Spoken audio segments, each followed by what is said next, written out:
Sağır bir anne babanın işiten çocuğu olarak dünyaya gelen Sibel Kaya, engellerin toplumsal koşullardan kaynaklandığını küçük yaşta deneyimlemek zorunda kalan bir birey olarak hayatına başladı.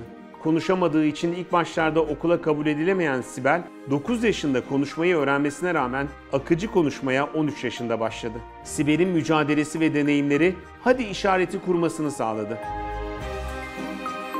Ailemde doğuştan sağır ve konuşamayan annem, babam ve kız kardeşim var.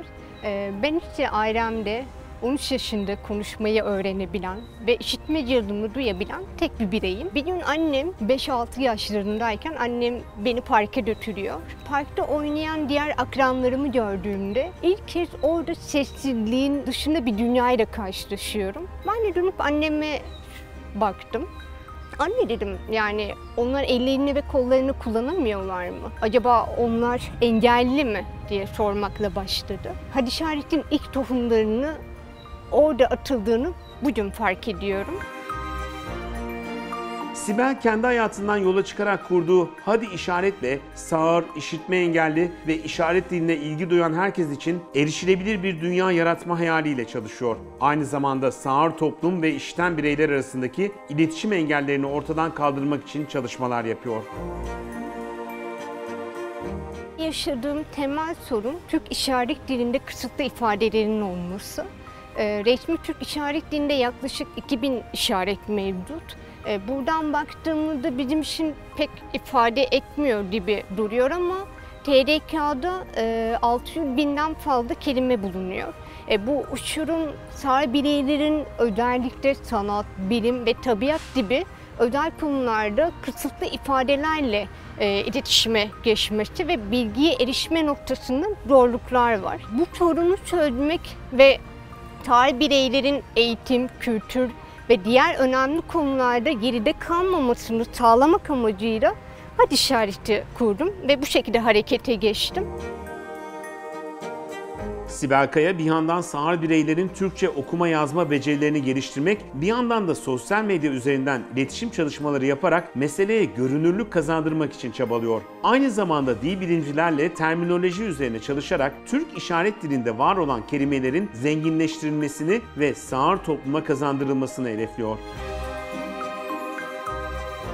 Biz Hadi İşareti olarak dil bilimcilerle bir araya gelip bizim Türk işaret dilinde hangi kelimelerimiz yok, hangi ifadelerimiz yok? Peki bu ifadeleri anlatmak için hangi formül üretebiliriz? Biz bu dil bilimcilerle bir araya gelip konuşuyoruz. Sadece dil bilimciler değil, sanatla ilgili bir sözlük yapıyorsak, sanat tarihi olan, işte bu alanda uzmanlaşmış sağırları da alıp ve bir araya gelip bununla ilgili tartışmalar yapıyoruz. Tabii bu tartışmalar sonrasında evet bu kelime oldu demiyoruz. Biz bu kelimeyi 2-3 kelimelerle detaylandırıp aktarıyoruz ve sonrasında sağır topluluğa sunuyoruz. Sağır topluluğu da bu şekilde bir değerlendiriyor, kelimelere bakıyor.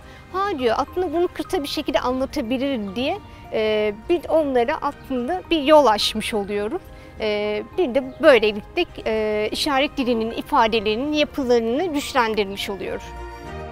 Sibel, Türk işaret dili için yaptığı çalışmalarla sağır ve işitme engelli bireylerin iletişim becerilerine katkı sunmak, sağır toplum ve işiten bireyler arasında etkin bir iletişim kurulmasını hedefliyor.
Çalışmalarıyla bugüne kadar 20 bine yakın kişiye ulaşan ve Türk işaret diline 230 işaret kazandırılmasına yardımcı olan Sibel Kaya, Hadi işaretle hem sağır ve işitme engelli bireylerin hayatında hem de Türk işaret dilinin zenginleştirmesinde nesiller boyu unutulmayacak kocaman bir fark yarattı.